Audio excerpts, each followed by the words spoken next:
In the 60s, Eastside High School is one of the most successful schools in Paterson, New Jersey. Joe is a teacher in this school, and his class adores him because he teaches important things with kindness but also fun competitions.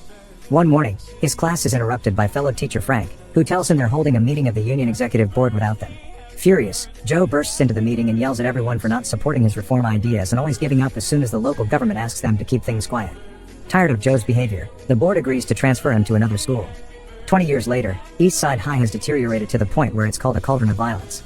The building itself has lost its shine, and the students don't know the meaning of good behavior. Bullying and violence are in every hall. They don't listen to teachers and even beat them up when they try to intervene, and illegal substances and arms are dealt as if they were candy. Most of the students can't pass the minimum basic skills test, and this is bad news for Mayor Botman, who doesn't want to lose the school to state administration because it'll cost him the election. Frank, now school superintendent, and Mr. Rosenberg, the school board attorney, arrive at the only logical conclusion: they must bring Joe back. Botman doesn't like the idea, but he approves it because he doesn't have a choice. Frank and Rosenberg go to see Joe, offering the position of principal at Eastside, but Joe turns them down, explaining he knows the mayor only wants to save himself and not the kids.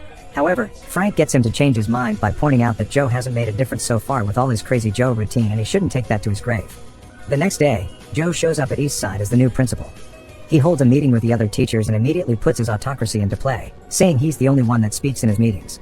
After asking for a list with the names of every student involved in criminal activities, he orders the custodian to clean the walls and make any student in detention help him. Mr. Darnell, the English teacher, is demoted to assistant of the football coach. There will be guards in the hallways to help them stop the violence, and all teachers must concentrate on getting the students ready for their next standardized test because the school needs 75% of approval, and last time they did less than 40. Next, Joe calls for a school assembly, where all the troublemakers from the list are put on stage.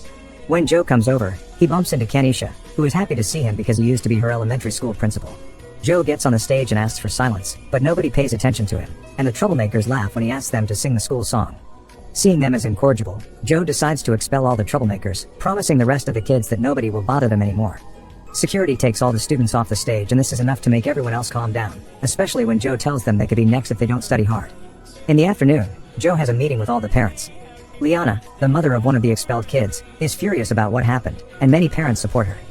But Joe doesn't give in and offers a speech about a few bad apples spoiling the entire basket. He explains he expelled 300 kids to save 2,700 and that he promised God he would save the school. This speech earns him the support of almost every parent, but Liana stays angry. The following day, Joe comes to school to find a kid waiting for him. Sams was expelled and now tries to tell Joe he made a mistake because he didn't do anything, but Joe knows he's lying and takes him to the roof with him.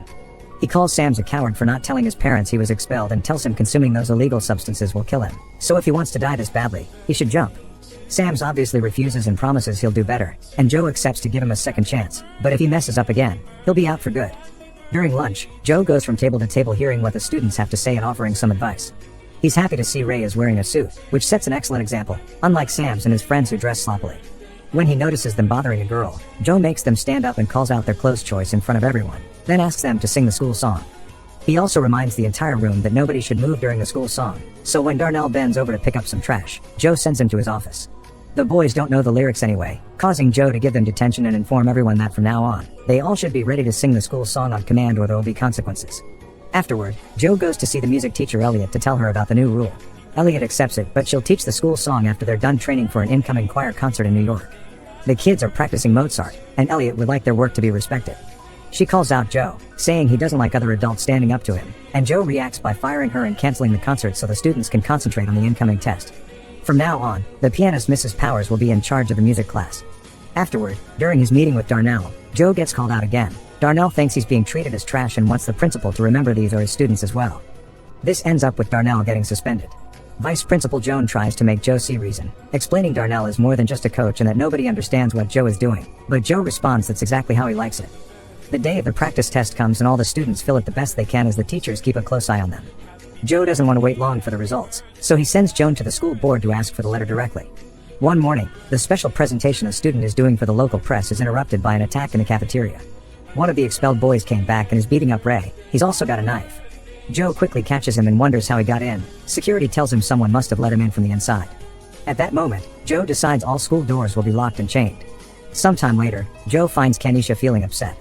She's a smart girl, but her grades haven't been good since she lost a place to live because her mother doesn't want her. Determined to help, Joe takes Joan to see Kenisha's mother at her home. The mother explained she had Kenisha when she was a teenager, so she had to drop her normal life to work. Nowadays she's trying to get clean, but that puts her in an awful state of mind. That's why she thought it would be better to send Kanisha with child services, but she never stopped wanting her around or loving her. Joe promises to help her find a better job and a nicer place to live as long as she takes Kanisha back and helps her stay concentrated on her studies. The news of the chained doors reaches the newspapers, and Liana takes the chance to take the complaint to the school board. Frank scolds Joe for behaving this crazy, mentioning that Liana is organizing a group to remove him and the fire chief is on her side. He thinks Joe is alienating everyone like he did with his wife, so now he'll write an apology letter to Elliot and Darnell, because if Joe wants to be respected as an authority, he should start by respecting authority as well. Darnell is reinstated, but the problems aren't over yet. The fire chief shows up at the school with the press, so Joe gets him to leave while threatening him with a bat. Joan tries to express her concerns over this attitude, but as usual, she's ignored. To Joe's disappointment, the next time he sees Ray is when the boy comes to say goodbye because he can't stay in this school anymore. Later, Joe finds Sam's and his friends goofing around in the bathroom. He makes them sing the school song and is shocked to hear a beautiful rendition done in the style of a church choir. The boys admit it was Powers that taught them this, so Joe goes to see her to congratulate her and ask her to teach everyone this version of the song from now on.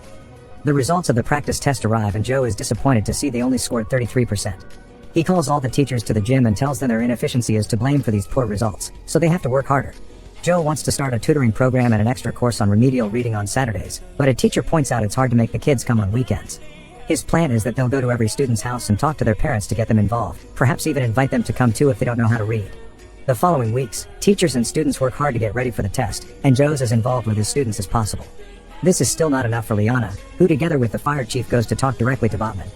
Frank and Rosenberg try to defend Joe, but Botman kicks them out of the meeting and reaches an agreement with Liana so she doesn't convince the town not to vote for him. Botman will get Joe fired, and Liana will gather people's support for his campaign. Later in the bathroom, Botman tells the fire chief that they'll arrest Joe for the illegal chains after the test, unaware that Rosenberg is in one of the stalls and hears everything.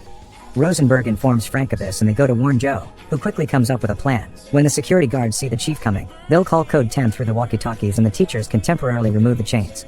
Afterward, Joan tries to talk to Joe about the progress of their reading program, but he tells her he's too busy to look into it now and that his vice principal should do things without needing him all the time.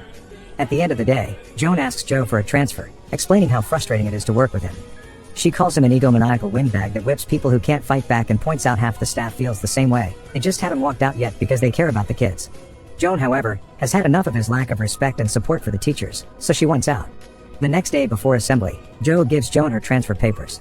Then he gives the kids a speech about the bad fame the school has in town, inspiring them to prove they're not savages. He also shows his gratitude towards the teachers, which he gives Joan credit for. Next, Powers sings Lean on Me and the kids sing along, excited to show the government they aren't inferior. Seeing the whole school come together, Joan decides to stay. On the day of the test, the students fill the exam with confidence. But there's also a school board meeting coming and Liana can't wait anymore, so Botman finally gives the fire chief permission to get a court order. Meanwhile at school, Kanisha discovers she's pregnant, but her boyfriend doesn't believe he's the father even if she swears he's the only boy she's been with. Joe offers his support and promises they'll find some other alternatives, but their conversation is interrupted by a guard announcing the arrival of the fire chief with Liana and reporters. Calling code 10, Joe tries to get the chains removed, but the chief is ready and has a recording of this code, so Joe gets arrested for violating the fire code, leaving Joan in charge. That night, the school board holds a meeting. Frank tries to defend Joe's work, but Liana points out the school only got 33% during the practice test, meaning Joe actually failed at his work. The meeting is suddenly interrupted when every single student shows up demanding Joe be released. Botman knows it'll look bad if they fire a man with such support, so he talks to Joe, asking him to tell the students to leave. When Joe refuses, Botman pulls out the big guns and explains the cops are getting ready outside. If the students riot, things may get violent. Joe accepts to talk to them, but only for the sake of their safety, not because he thinks they're doing anything wrong. When he comes out, Liana is talking to the kids, but she's only getting insulted and reminded of all the things Joe did for the school. He's touched when he hears them call him a father, but he's still worried about the police, so Joe takes over and reminds them to respect the law. His speech is suddenly interrupted by Joan, who brings the results of the test with excellent news. The school has passed. As everyone celebrates, Joe tells Botman that he and the state can go to hell. Joe gets to keep his job, and the students end the night singing the school song. When time comes for seniors to graduate, Joe gives out the diplomas with caring words tailored for each student. Make sure to subscribe and turn on notifications so you can watch more videos like this. Thanks for watching.